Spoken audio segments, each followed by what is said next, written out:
Dr. Jeremiah Cook, our expert on teen dating and domestic violence. He received his undergraduate degree from Morehouse College and his PhD from Howard University in social work.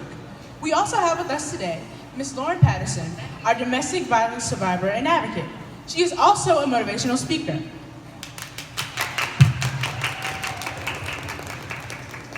Lauren, can you share your story with our audience? Well, sure.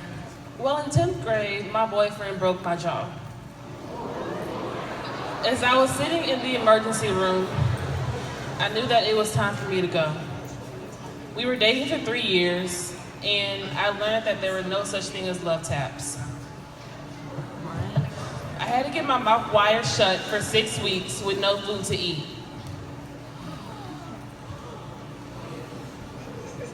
What are some warning signs to look for in an abusive relationship, Lauren?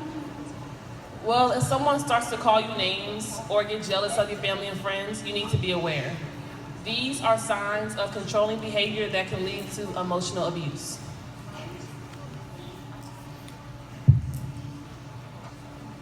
Is it any different for African Americans?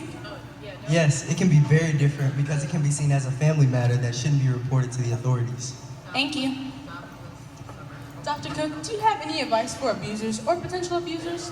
Those with anger management problems or oppositional defiance disorder? If you have anger management problems and are involved in a heated situation, I recommend that you remove yourself from the situation and don't blame others for your problems. Also, think about the consequences that can affect your future, like getting a job or getting into college. In regards to other people, remember the golden rule. Jeremiah, why did you choose to become an expert in this field? Well, I witnessed domestic violence growing up as a child in my household, and I didn't know how to get through it. So I wanted to help other teens through it and stop it before it started.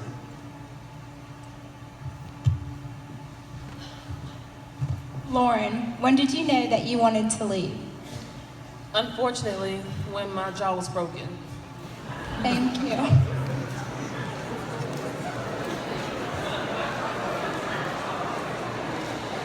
Did you tell anyone about your boyfriend hitting you, or did you keep it to yourself? No, I didn't tell anyone, and only 33% of teens that are ever in a violent relationship ever tell someone about the abuse. Thank you.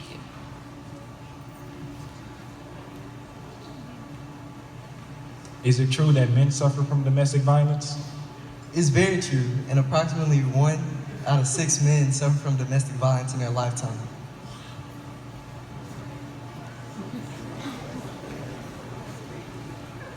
Ms. Patterson and Dr. Cook, what advice do you have to teens who are victims of domestic violence? For all the victims out there, know your worth, catch the signs early, and speak up. I also advise that any teen contact the National Teen Dating Abuse Helpline at 1-800-CHOKE-THAT, 331-9474. Thank you.